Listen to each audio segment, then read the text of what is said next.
Good evening, I'm Sarah Chitrakar and these are the headlines of the hour. Mount Everest base region faces the impacts of climate change, melting of ice at a fast pace, increasing the number of glacial lakes. The task force formed to finalize the terms of reference of the Parliamentary Committee to probe into cooperatives fraud still indecisive. 14 border points in the north, including Kimathanka, open from today. Northern neighbor China agrees to open 7 more. And Ministry of Youth and Sports proposes the government for a budget of 2,507 million rupees for the next fiscal year. Cricket infrastructures given main priority. Impacts of climate change have surged dramatically around the world. The rising temperatures have been causing decline in snowfall and increase in snow melting. The base camp of the highest mountain in the world, Mount Everest, Khumbu icefall, is one of the representative cases. Effects of rising temperatures have become evident in this region. The rapid melting of Khumbu Glacier have been forming alarming pits and rivers. This region of Mount Everest base camp, which is 5,364 meters above sea level, used to be covered with short alpine plants and green grass a few years ago. The yaks and horses that carry loads for tourists used to graze in this region. However, in recent times, the vegetation there have become extinct, while ditches have turned into glacial lakes. The hazard of falling rocks is reported at various places between Gorkasep and the base camp, while the route has become more dangerous. Ice waters have become unstable, forming large ditches. The Everest base camp is at risk due to rapid snow melting caused by rising temperatures and downslope winds. Likewise, the risk of landslide and soil erosion have equally increased. The mountain that used to be snow-capped until mid-April does not witness adequate snowfall in recent times. This has also been causing unpredicted changes in the weather pattern in the mountain regions. Meanwhile, the government has yet to conduct adequate research in this regard and make concrete efforts to address the issue.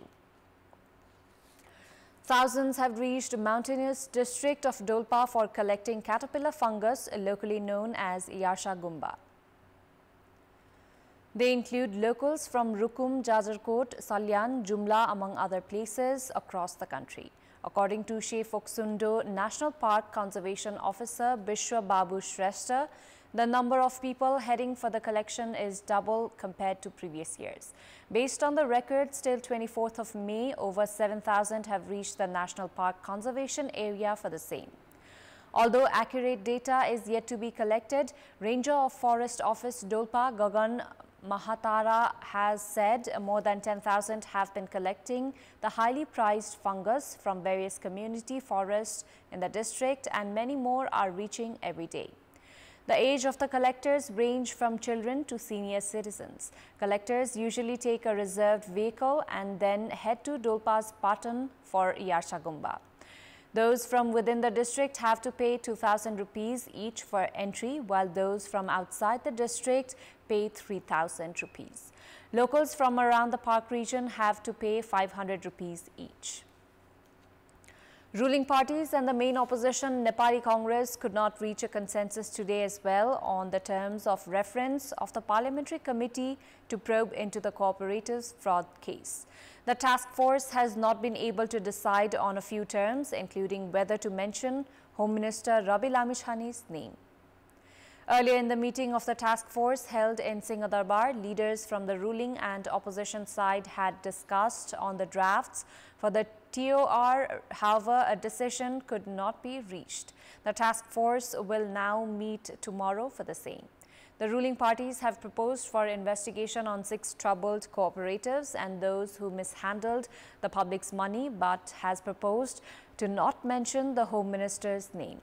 Main opposition, Nepali Congress, meanwhile, has proposed for investigation on 7 cooperatives, including the minister's name, along with Gorkha Media Network Private Limited. Congress has also demanded for a probe into operators of the faulty cooperatives and those associated with them that have mishandled public's money, including managing directors, among others.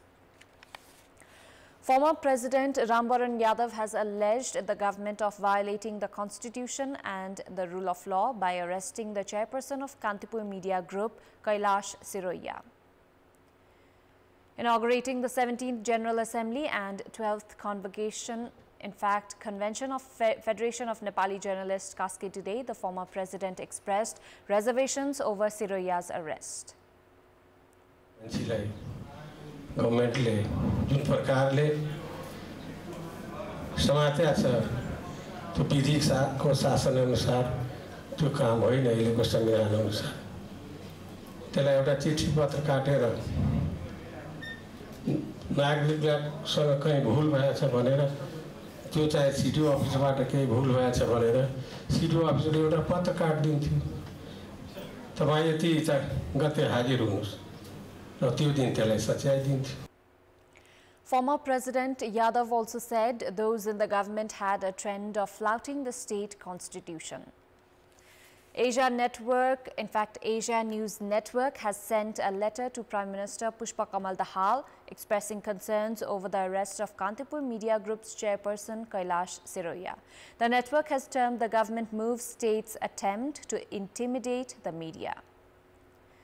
The network has also stated that a move like this would weaken Nepal's democratic image and has suggested for concrete steps to address the situation, saying that it had raised questions on the state's commitment to upholding press freedom. The letter also states that the manner in which the police treated Siroia during his arrest and their entry at the media's office was unacceptable. The network has expressed reservations against the Home Administration's decision of arresting an individual for a complaint that could have been solved in a simple legal process. The network has urged the Prime Minister to use his executive rights to ensure a transparent legal process in the case and exhibit the government's commitment to democracy and press freedom. The Asian News Network is an umbrella organization of 20 reputed media of 19 countries in the Southeast Asian and South Asian region. National Advertising Association of Nepal, NAN, has condemned the arrest of chairperson of Kantipur Media Group, Kailash Siroia. NAN has said that the move by Home Minister Rabi Lamishane was out of vengeance. Issuing a press release, the association has termed Siroia's arrest an attack on democracy. Calling the move a ploy to weaken the media, NAN has demanded to immediately halt such conspiracies against media. We'll take a short break here. We have more news coming up. 14 border points, including Kimmathanka of Sankwasawa, that borders with China have opened from today. The border transits that had remained closed since 19th of January 2020 due to the COVID pandemic have reopened today.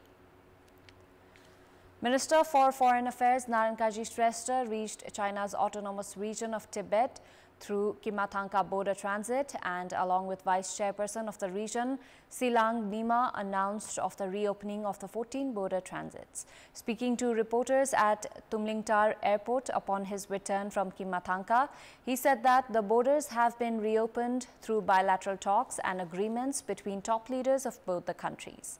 He said that border transits including Darchula, Dolpa, Mustang, Gorkha, Dolakha, Taplejung and Kimmathanka of Sankwasawa have finally come into operation, and that agreement has also been reached to reopen additional 7 border points. Meanwhile, residents of Bhotkhola have become elated following the reopening of the border point. Kimmathanka is 162 meters north from the district headquarters, Khardbari, making it a crucial trade point for the local economy. Kathmandu Metropolis Mayor Balendra Shah has sent a very unusual gift to Minister for Physical Infrastructure and Transport Management, Raghubir Mahaseth. Mayor Shah sent a truckload of mud and unloaded it in front of the gate of a road division office, saying the public had been compelled to tolerate a lot of dust and difficulties due to the delayed works of Kalanki Maharajganj Ring Road expansion project. Shah posted status on Facebook and X of the same and also said that the metropolis had without any fault of its own been criticized by the public because of the ministry. He also urged the ministry to solve the ongoing problem at the earliest. Mayor Shah also warned of sending the minister a truck full of mud every day at convenient locations until the Ring Road expansion project gains momentum. In our Public Voice segment, today we have asked in several provinces what they expect from the budget that will be introduced by the federal government. Let's take a look at what they had to say.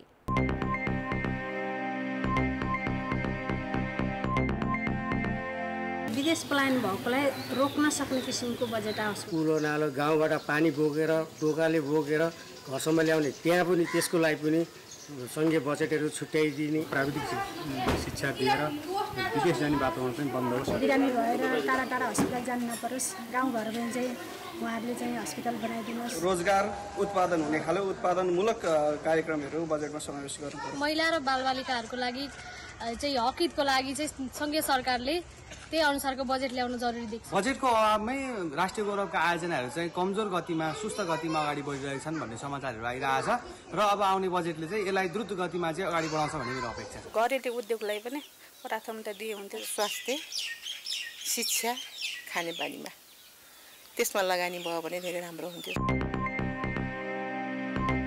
Time now for sports update. Sports news. Ministry of Youth and Sports has proposed for a budget of 2,507 million rupees from the government for the next fiscal year. The ministry has given priority to cricket infrastructures with 700 million allocated for Mulpani and TU cricket grounds. The ministry has proposed for 1,219.4 million rupees for 32 programs for infrastructures under the integrated budget management system. It has proposed for 10 million rupees for Pokhara Cricket Stadium, 30 million rupees for Sports Lab and 70 million rupees for Practice Center in the High Hilly region. Likewise, it has asked for 100 billion rupees for a cricket stadium in Biratnagar. The ministry has also said it requires a floodlight and a scoreboard for the cricket ground in Kantipur. Priority has also been given to Dhangadi and Kohalpur cricket stadiums. The ministry has also proposed for 40 million rupees for organizing various international events lined up for next year. It has also asked for budget for martial arts, volleyball, athletics, marathon and e-sports. Likewise, 25 million rupees has been demanded for preparations for the Asian Games 2026 and 250 million rupees for the 10th National Games and Para Games, National Karate, Women's League Football, Talent Hunt, among other events. Over 1 million rupees has been demanded for each of the associations under the National Sports Council that have programs scheduled for the next fiscal year. The National Planning Commission had called on the ministry some 2 months ago to submit a budget proposal with a ceiling of 3,199.9 million rupees. Time now for our segment Public Pulse, where you text us with your opinion. Public Pulse. Before that, let's take a look at the result from yesterday's poll. Yesterday, we had asked, why has the government effort to reduce the use of plastics to curb environment pollution not been successful? 25% voted for A, no work procedure, 49% for B, not understanding the significance, and 26% for C, not possible. Here's today's question. Which area should be prioritized in the next fiscal year's budget for the development of sports sector? Your options are A, development of infrastructure, B, players capacity building, and C, raise sports activities. Voting is on. Type any WS, select your option A, B or C and send it to 34001 to share your opinion with us. That's all for the moment. Thank you for watching. Good night.